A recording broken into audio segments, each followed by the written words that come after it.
What game is a perfect 10 out of 10 in your book? So come to US Navy SEALs. I know, I'm like the old guy in a nightclub RN. My brother and I still talk about how we dream they remake this game. The voice commands, the stealth. Jay love that game. Warcraft 3. Solid campaign. Awesome multiplayer. Still being played all these years later.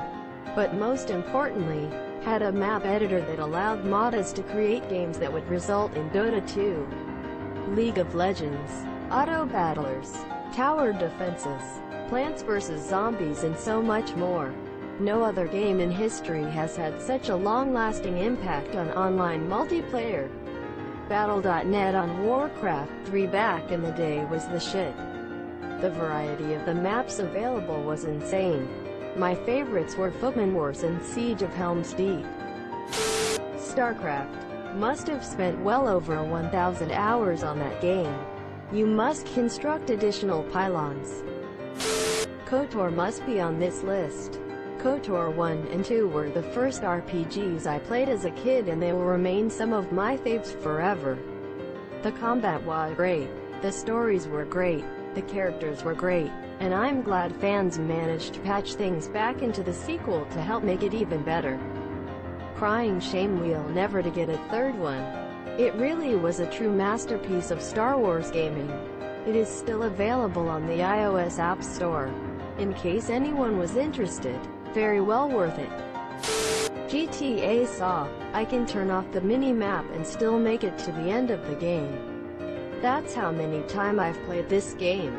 You could rob houses, set them on fire, play pool and arcade games, learn martial arts, get CJ in shape, or get him fat. Not to mention all the gang stuff which was also cool. Honestly, that game had so much packed into it that it's easily one of my favorites.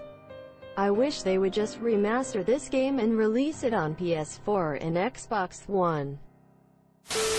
Super Metroid. The last Metroid is in captivity. The galaxy is at peace. Heroes of Might and Magic 3. Edit. The complete edition of the game can now be bought DRM free on GOG and this week it's 75% off. Didn't expect to see this here. My favorite game ever. I found a girl that plays heroes. Even better than me. I found my wife. Half-Life 2. This game changed my life forever. Finally, was worried that it isn't here. Factorio. The factory must grow. This game is the best argument for supporting early access games. I was happy with the content Factorio had in 2016 when I bought it. And the developers have relentlessly continued improving it and adding amazing new features with a dedication to bug fixing and community interaction that you'd never see in most AAA devs. We don't deserve WUBE. This game is the best argument for supporting early access games. I'd like to also throw Kerbal Space Program into that bucket. Stardew Valley. I picked it up to see what all my friends were talking about. Started playing, apparently blacked out, and woke up with 80 hours logged. Incredible. I loved it. It got me going outside to water my plants every day IRL and I'd get mildly distressed if I didn't have enough time. They won't grow if I don't water them every day. I've hovered over by like 10 times when this was on Steam sales. I need to buy it. Pokemon Heart Gold, Soul Silver. Fuck that Miltank though. Catch a Drowsy next to the daycare and trade it for a Machop in Goldenrod. That stupid cow goes down to a karate chop or two. I still think Terraria is a masterpiece. Morrowind. Dated now but first time I played it. It was mind-blowing. Lol, I'll never forget completing a long 3-part quest to get my hands on the Boots of Blinding Speed. Once I got them, I couldn't have been more excited to put them on. They made you run much faster. A very useful and cool thing that made the rest of the game much easier. Except the boots also made you blind. Boots of Blinding Speed. It was right there in the name. Someone on the dev team is a DMU who you should never try to use, wish anywhere near. It's easy to get around the blinding issue. Just create a spell that resists magic of 100% for 1 or 2 seconds. Cast the spell until it succeeds. Then quickly put on the boots. Voila! Blinding speed without the literal blinding. Deus Ex. It is the one game which I religiously do a full story run of every other year. It's a masterpiece of design. I'll never forget my first stealth takedown with the GEP ton. Super Mario Galaxy 1 and 2 are definitely among the most beautiful games ever. Mario games have always had great music, but man did they go all out in Galaxy 1. Melty Monsters Galaxy, NUTS. Hollow Knight. Edit. Silksong hype. Everything about Hollow Knight is just so good. The beautiful atmosphere, graphics, music, amazing storytelling and flawless gameplay. There are very few games I loved as much as this one. Fun fact, there are literally 0 repeated rooms in that game.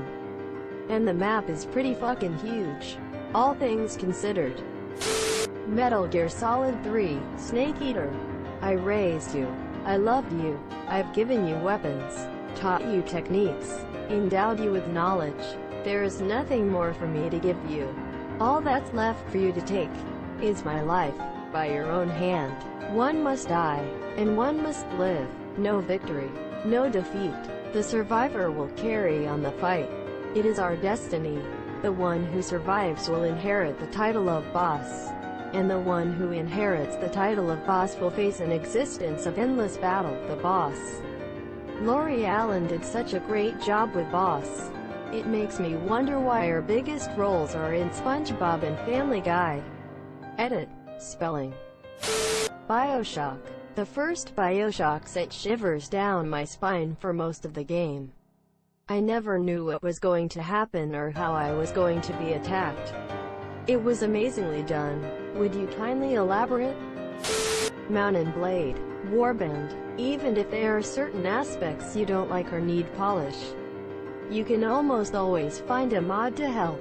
What makes it great is how the game never changes, but you must change the way you play it.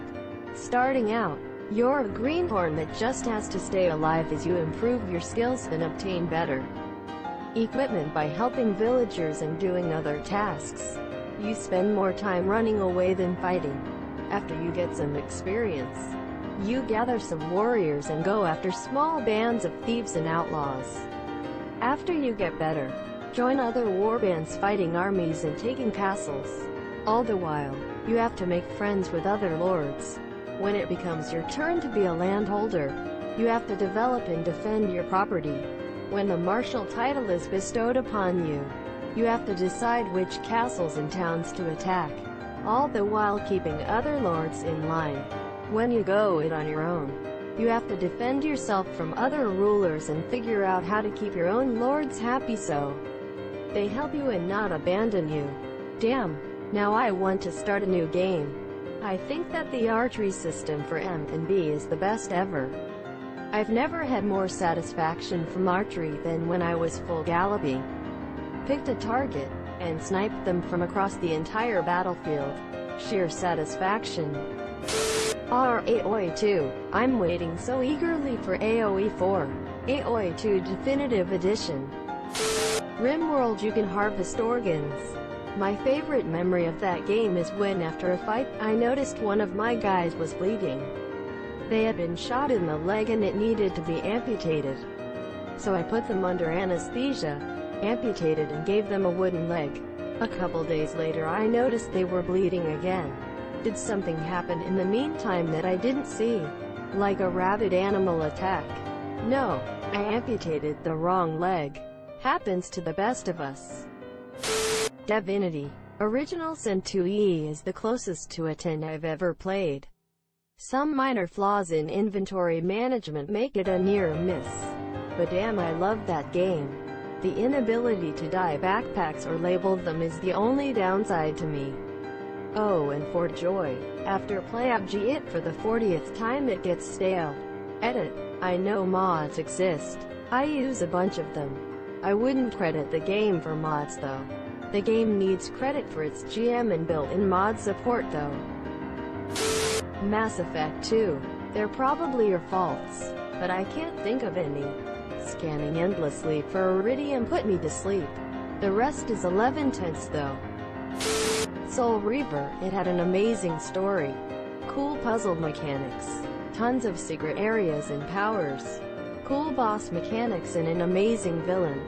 Baldur's Gate, the game that got me into RPGs. Brilliant story. Cool characters and interesting world and lore. More recent one, Bloodborne, got me into the Soulsborne games. Great story and a captivating lore. Amazing world and brilliant boss fights that punish mistakes and reward learning and improvement. Thank you for bringing up Legacy of Kain. This saga had its ups and downs, but at the end of the day, its storyline and Ost were absolutely magnificent. What a time to be a teenager. You must gather your party before venturing forth.